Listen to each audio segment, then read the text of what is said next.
Miss হবে না আপনার পছন্দের টিভি শো, দেখুন জি5 অ্যাপে একদম ফ্রি। ঈশিতা কোন থানায় রয়েছে? যতদূর শুনলাম কলকাতার গঙ্গাঘাট পুলিশ স্টেশনে এখন আছেন ঈশিতা ম্যাডাম। ঈশিতা, তোমাকে কারা মারতে চেয়েছিল? কেন মারতে চেয়েছিল তোমাকে বলো।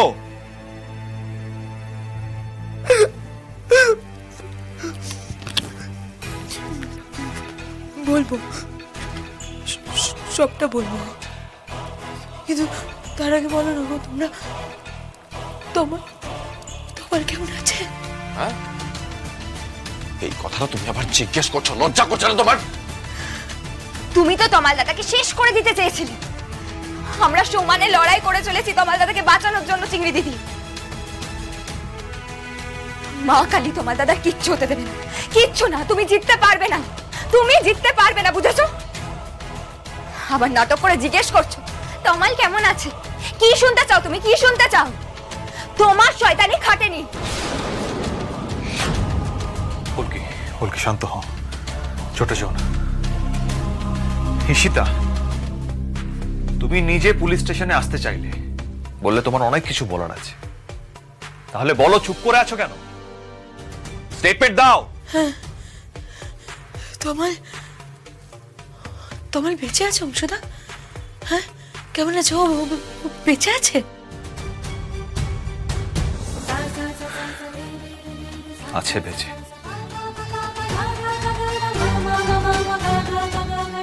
আমি না অ্যাকচুয়ালি ওয়েস্ট বেঙ্গল থেকে পালিয়ে যেতে চাইছি। আমি না ওই জন্যই হসপিটালের বাইরে একজনের সাথে দেখা করতে এসেছিলাম। আমি ইনফ্যাক্ট তাই জন্য কলকাতায় এসেছি।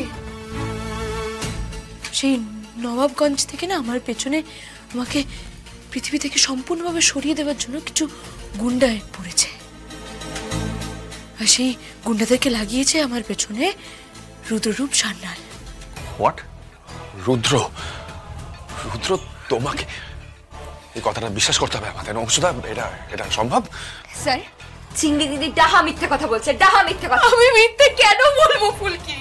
কে জানে, এটা হয়তো তোমাদের নতুন কোনো ষড়যন্ত্র।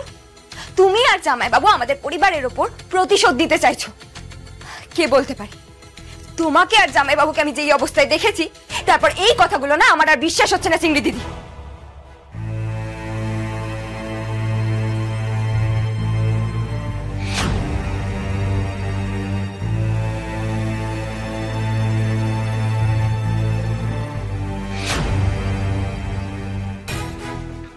ফুলকি দাস, ঈশিতা রায়চৌধুরী হয়তো জীবনে অনেক মিথ্যে কথা বলেছে, কিন্তু এখন যে কথাগুলো আমি বললাম তার একটা বর্ণ মিথ্যে নয়। তোমাদের পক্ষে আমার কথাগুলো বিশ্বাস করা খুব কঠিন, আমি জানি, কিন্তু এটাই সত্যি।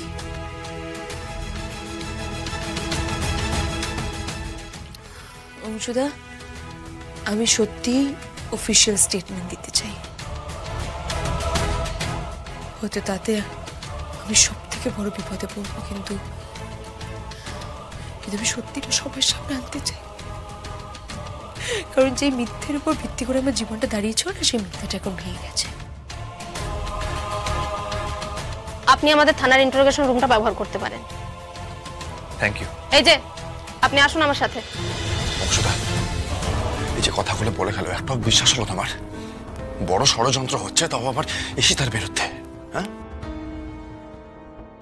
স্যার, ঈশিতা দিদির কথা এত সহজে আপনি বিশ্বাস করবেন না। এটা নতুন কোনো ফাঁদ কিনা সেটা আগে আমাদের দেখতে হবে। হতেই তো পারে ঈশিতা দিদি তমাল দাদাকে একেবারে শেষ করে দেওয়ার জন্য কলকাতায় এসেছে। ওরা টের পেয়ে গেছিল যে আমরা তমাল দাদাকে সোজা কলকাতার হাসপাতালে নিয়ে এসেছি, আর এরাই হয়তো আপনাকে আটকানোর চেষ্টা করেছিল। আপনি যখন বর্ধমান হাসপাতালে ওই মৃত মানুষের কিডনি আনতে গিয়েছিলেন। আমার খুব সন্দেহ হচ্ছে স্যার, খুব সন্দেহ হচ্ছে। তোমার কেন মনে হচ্ছে সেটাকে আমি বিশ্বাস করছি?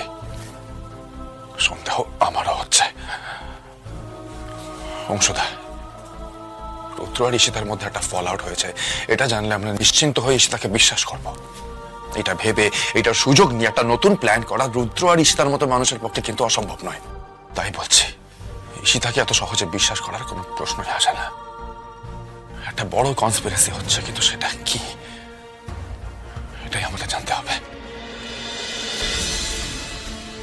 আসবো স্যার? আরে রাহুল বাবু, এসো এসো এসো, বসো বসো বসো বসো। কেমন আছো? আরে ইদানিং তো তোমার সঙ্গে আর কথাই হয় না, ভালো আছো তো? স্যার আমরা গরিব মানুষ, আমাদের সবসময় ভালো থাকতে হয় স্যার। স্যার তবে শুনলাম ঈশিতা রায়চৌধুরী নাকি সারেন্ডার করেছে। হ্যাঁ, ওই ব্যাপারে একটু খবর নেবো বলেই তোমাকে ডেকে পাঠালাম। দাঁড়াও, আগে তোমার তাই না, রাখো। কিছু তথ্য লাগবে। স্যার কি তথ্য জানতে চাইছেন স্যার, একটু পরিষ্কার করে বলবেন? ঈশিতা কোন থানায় রয়েছে? যতদূর শুনলাম কলকাতার গঙ্গাঘাট পুলিশ স্টেশনে এখন আছেন ঈশিতা ম্যাডাম, তবে ওখান থেকে শুনছি খুব শিগগির সরানো হবে। কোথায় কোথায় কোথায় রাখবে তারপরে? সেটা এখনো ঠিক হয়নি স্যার, তবে নবাবগঞ্জ থানার আন্ডারে আসার কিন্তু একটা হাই পসিবিলিটি আছে। ওখান থেকেই হয়তো ওনাকে কোর্টে ওঠানো হবে। মানে স্যার আসল চার্জ ওই attempt to murder with fire arms, সেটা কিন্তু খেজুরডিহি থানাতেই রেজিস্টার্ড হয়েছে। আর স্যার খেজুরডিহি কিন্তু নবাবগঞ্জের আন্ডারেই পড়ে। ভাগ্য তাহলে সুপ্রসন্নই মনে হচ্ছে। না, এটা ধরো ধরো, রাখো। কি জানো রাহুলবাবু, আমি চাই ঈশিতা তোমার থানাতেই আসুক, তাহলে ওখান থেকে ওকে এই দুনিয়া থেকে সরিয়ে দেওয়া যাবে। না না স্যার, এসব আপনি কি বলছেন? এসব তো করা যাবে না স্যার, আমি তো সাসপেন্ড হয়ে যাব। আরে রাহুলবাবু, এত টেনশন কেন করছো তুমি? উফ বাবা, আমি তো রয়েছি, তুমি একটু চিল করো চিল করো। একটা কিছু প্ল্যান করে নেবো, সমস্ত দোষ গিয়ে চাপবে তোমার ওই সেকেন্ড অফিসার অংশুমান সেনগুপ্তর উপর, বুঝতে পারছো? স্যার তবে ব্যাপারটা কিন্তু অতটা সহজ হবে না স্যার। যা শুনলাম রোহিত রায়চৌধুরী আর ফুলকি দাসের সামনেই নাকি ঈশিতা ম্যাডাম সব কিছু কনফেস করেছে।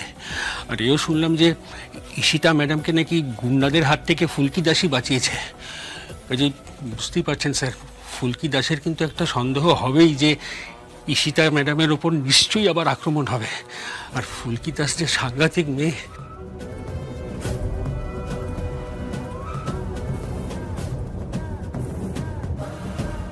এর পেছনেও ফুলকি দাস, মনে হচ্ছে ভবিষ্যৎটা জটিল হতে চলেছে।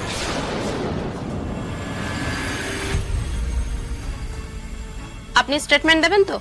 ক্যামেরাটা অন করি। একটা মিনিট ম্যাডাম, আমি রোহিত দার ফুলকির সামনে স্টেটমেন্ট দিতে চাই। আমি ওদেরকে জানাতে চাই আমার জীবনে কি কি ঘটেছে। আমি আর কাউকে অন্ধকারে রাখতে চাই না।